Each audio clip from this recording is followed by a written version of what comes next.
Pero syempre, bago tayo dumako dyan, mga ka-music, dito muna tayo sa ating Food for the Soul and Food for the Spirit.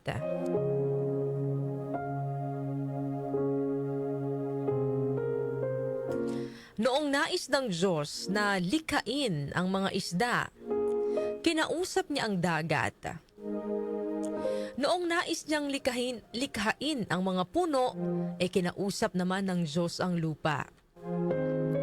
Ngunit noong nais ng Diyos na likhain ang mga tao, tumingin siya sa kanyang sarili at sinabi ng Diyos, "Lalalangin ko ang tao ayon sa aking wangis at larawan." Kung ilalabas mo ang isda sa tubig, mamamatay ito. Kung aalisin mo ang puno sa lupa, mamamatay din ito. Ganon din po ang tao. Kapag napahiwalay siya sa Diyos, mamamatay siya. Ang Diyos ang ating natural na kapaligiran. Tayo ay nilikha upang mamuhay sa Kanyang presensya. Kailangan nating manatiling konektado sa Kanya dahil tanging sa Kanya nagmumula ang buhay. Tandaan natin na ang tubig kahit walang isda ay mananatiling tubig. Ngunit ang isda na walang tubig ay wala ng halaga. Ang lupa kahit walang puno ay lupa pa rin. Ngunit ang punong wala sa lupa ay mamamatay. Ang Diyos kahit wala ang mga tao ay Diyos pa rin. Ngunit ang tao na hiwalay sa Diyos ay walang-wala. Mga kanyusik, sabi nga po, tayo raw pong mga tao ang pinakapaborito ng Panginoon sa lahat ng kanyang mga nilikha. Dahil tayo po ay nilikha niya batay sa kanyang wangis.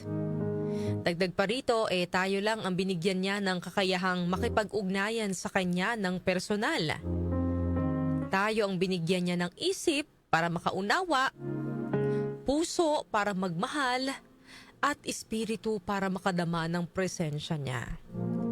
Kaya naman, may espesyal tayong relasyon sa Diyos na hindi maihahambing sa iba pang nilikha niya. Kaya sana itong espesyal po na relasyon natin sa Panginoon ay hindi mawawala.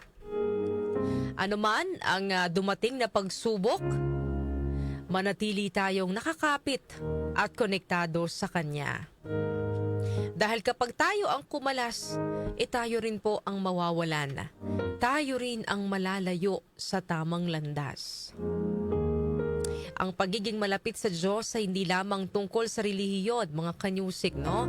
Ito ay tungkol sa pagkakaroon po natin ng personal na relasyon sa Panginoon.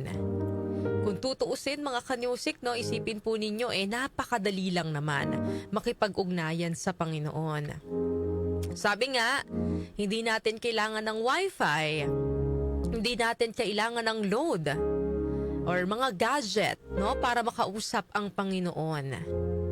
Tumahimik lamang tayo at taimtim na manalangin. Kahit nasa ang lugar, maaari po nating maramdaman ang Panginoon. Sabi nga po sa John chapter 15 verse 5, I am the vine, you are the branches. If you remain in me and I in you, you will bear much fruit. Apart from me, you can do nothing. Kaya mga kanyusik, huwag nating kalimutang lumapit sa Kanya araw-araw. Dahil sa presensya ng Panginoon, doon lamang tayo tunay na nabubuhay. Yan po ang ating Food for the Soul and Food for the Spirit ngayong araw po ng Wednesday.